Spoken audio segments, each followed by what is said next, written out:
13টা সুন্নত। ঈদুল ফিতরে 13টা সুন্নত আর ঈদুল আজহার মধ্যে 13টা সুন্নত, কিন্তু 4টা বিষয় কম বেশি আছে। 1 নাম্বার হচ্ছে খুব ভোরে ওঠা। ঈদুল আজহার দিন 13টা সুন্নত, খেয়াল করেন, ভোরে ওঠা। তাহলে ভোরে কি আমরা উঠি না?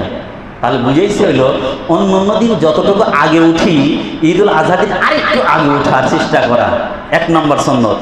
2 নাম্বার সুন্নত হলো আগে উঠে কি করবেন? মিস অফ করবেন। ভাই যদি বিরাজ করেন এটা আপনার পার্সোনালি, কিন্তু মিস অফ করার সুন্নত, মিস অফটা করবেন। 3 নাম্বার হলো গোসল করা। কি করা?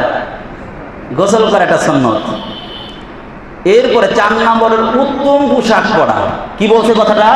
নতুন বলছে না উত্তম বলছে? সবার জন্য নতুন পোশাক নাও থাকতে পারে। আপনার কাছে আপনার আয়ত্তে যেই পোশাকগুলো আছে এর মধ্যে যেটা ভালো এইটা পরে আসেন। তাহলে বোঝা গেল ফকিরি ভাব ধরা দরকার নেই।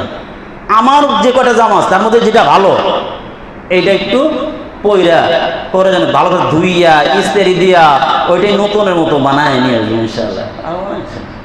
দামি টুপি পরবো, দামি জামা পরবো, এটা ইসলামী কাম।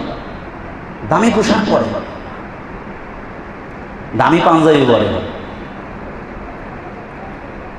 5 নাম্বার শরীয়ত সম্মত সাজসজ্জা করা। শরীয়ত সম্মত সাজসজ্জা, মেহেদি পরবেন নাকি? পুরুষদের জন্য মেহেদি, দাড়ি আর মাথার চুল ছাড়া জায়েজ নাই। ক্লিয়ার কথা? সাজসজ্জা। তারপরে খুশবু লাগাইবেন। 6 নাম্বার হলো খুশবু, পারফিউম, যেটা অ্যালকোহল থাকে এটা না, আতর জাতীয় যেগুলো আছে এগুলো ব্যবহার করবেন। 7 নাম্বার ঈদুল ফিতরে খেয়ে যাওয়া সুন্নত, মিষ্টি জাতীয়। আর ঈদুল আজহা না খেয়ে যাওয়া সুন্নত। বুঝে আসছে? ঈদুল আজহায় না খেয়ে যাওয়াটা সুন্নত, এটা খেয়াল রাখবেন ইনশাআল্লাহ পারলে। আর যদি কেউ দুর্বল থাকে আগে খেয়ে যান, সমস্যা নাই। আল্লাহ। 8 নম্বর আগে যাওয়া সুন্নত, আগে যাওয়া সুন্নত। আর ঈদগাহে যা নামাজ পড়া এটাও সুন্নত। পায়ে হেঁটে যাওয়া সুন্নত। 10 নম্বর পায়ে হেঁটে যাওয়া সুন্নত। আর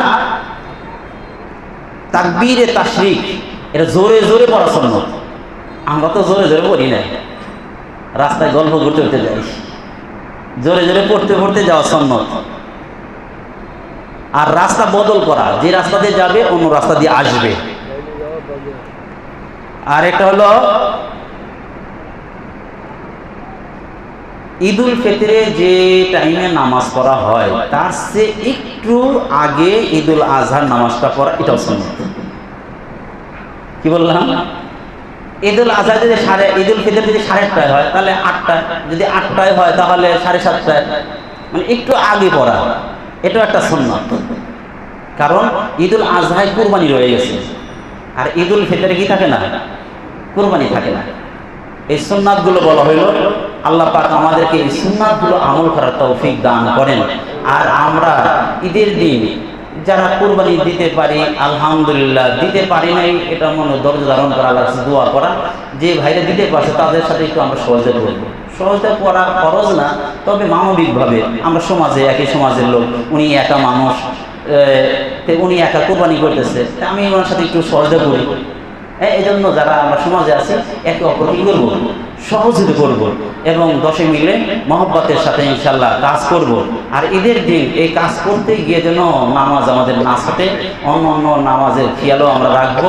আল্লাহ পাক যেন আমাদের প্রত্যেককেই ঈদের যে সুন্নাতগুলো রয়েছে আমরা এগুলো হক আদায় করতে পারি। আর একটা ঈদের দিন আল্লাহ পাক ব্যাপকভাবে মাফ করে দেন।